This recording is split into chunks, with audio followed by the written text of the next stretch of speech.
രാവിലെ തന്നെ ഷാനവാസിനെ കളിയാക്കുകയാണ് Gizele. ആദിലയോടും നൂറയോടും Gizele പറയുകയാണ് ഷാനവാസിന് ഇപ്പോൾ പുതിയ കൂട്ടൊക്കെ കിട്ടിയിട്ടുണ്ട്. വിന്നിയോടായിരുന്നു ഇന്നലെ രാത്രിയിൽ മൊത്തം കൺഫെക്ഷൻ. ഞാൻ ഇന്നലെ കണ്ടു. ഷാനവാസ് അത് കേട്ടിട്ട് ചിരിക്കുന്നുണ്ട്. അപ്പം ആദിലയും നൂറയും കൂടെ പറയാം, ആണോ ഇക്ക പെങ്ങളൂട്ടികളെ മറന്നോ? വേറെ കൂട്ടൊക്കെ ആയോ? അതും പിന്നീട് കൂടെ കൂട്ടായോ? അതൊക്കെ എപ്പോൾ നടന്നു?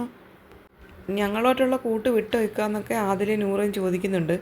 ജിസേൽ വീണ്ടും പറയാണ്, ഞാൻ ഇന്നലെ ടോയ്ലറ്റ് സെഷനിലോട്ട് പോയപ്പോൾ പിന്നെ എന്നോട് ചോദിക്കുന്നുണ്ടായിരുന്നു, ഷാനവാസിക്ക എങ്ങനെയാണ്? എന്നോട് വലിയ കൂട്ടില്ല, ഒന്നും മിണ്ടുന്നില്ല, ഞങ്ങൾ തമ്മിൽ കമ്പനിയല്ല എന്നൊക്കെ പറഞ്ഞിട്ടുണ്ടായിരുന്നു.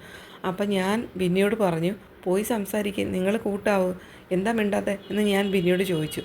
പിന്നെ ഞാൻ കാണുന്നത് രണ്ടുപേരൂടെ ഭയങ്കരമായ കഥ പറച്ചിലാണ്. ഇന്നലെ രാത്രി മൊത്തം 2 പേരും ആയിരുന്നു കൺഫെഷൻ എന്ന് പറയുന്നത്. അപ്പോൾ ആദില പറയുന്നുണ്ട്, അതൊക്കെ എപ്പോൾ നടന്നു? ഇക്ക ഞങ്ങളുടെ കൂട്ട് വെട്ടിയോ? ഞങ്ങളോട്ട് കൂട്ടില്ലേ? ഞങ്ങളെ ഒഴിവാക്കിയോ? പെങ്ങളൂട്ടികളെ ഒറ്റയ്ക്കാക്കിയോ? ഇക്കയ്ക്ക് ഇപ്പം ഞങ്ങളെ വേണ്ടായോ എന്നൊക്കെ ആദിലിരുന്ന് ചോദിക്കുന്നുണ്ട്. അപ്പോൾ അവിടെ നിന്നുകൊണ്ട് ഷാനവാസ് ചിരിക്കുന്നുണ്ട്. അത് കേട്ടിട്ട് ആര്യൻ അവിടെ നിന്ന് പറയുന്നുണ്ട്, ടോപ്പ് 10 വരുമ്പോഴത്തേന് 9 പെങ്ങളൂട്ടികളും ഒരാൾ ഷാനവാസിക്കയുമായിരിക്കും. അപ്പോഴേക്കും പുറത്ത് ഷാനവാസ് ആർമിയൊക്കെ തുടങ്ങുമെന്ന് ആര്യൻ പറയുന്നുണ്ട്. ആദില പറയാണ്, ഇക്ക ഹിറ്റ്ലറാവും, പുറത്തിറങ്ങുമ്പോഴത്തേന് ഇക്ക ഹിറ്റ്ലറാവും, ഇക്കയുടെ പുറകിൽ ഇത്രയും പെങ്ങളൂട്ടികൾ കാണും. ഇതൊക്കെ കേട്ടിട്ട് ഷാനവാസ് ചിരിച്ചുകൊണ്ട് അവിടെ നിൽക്കുകയാണ്. എല്ലാവരും കൂടെ കളിയാക്കിയാണ് ഷാനവാസിനെ.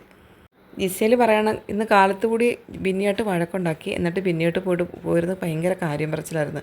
അപ്പോൾ ഷാനവാസ് പറയാണ്, ചില കാര്യങ്ങൾ സംസാരിച്ച് തീരുവാനായിട്ട് പുലർച്ചെ 5:30-6 മണിയെങ്കിലും ആവും. അപ്പോൾ ആരും ചോദിക്കുന്നത്, അതെന്തൊരു കാര്യങ്ങളാണ് 5:30-6 മണി വരെ പറയുന്നത്, രാത്രി മൊത്തം ഇരുന്ന് പറയുന്നത് അതേത് കാര്യമാണെന്നൊക്കെ കളിയാക്കിക്കൊണ്ട് ചോദിക്കുന്നുണ്ട്.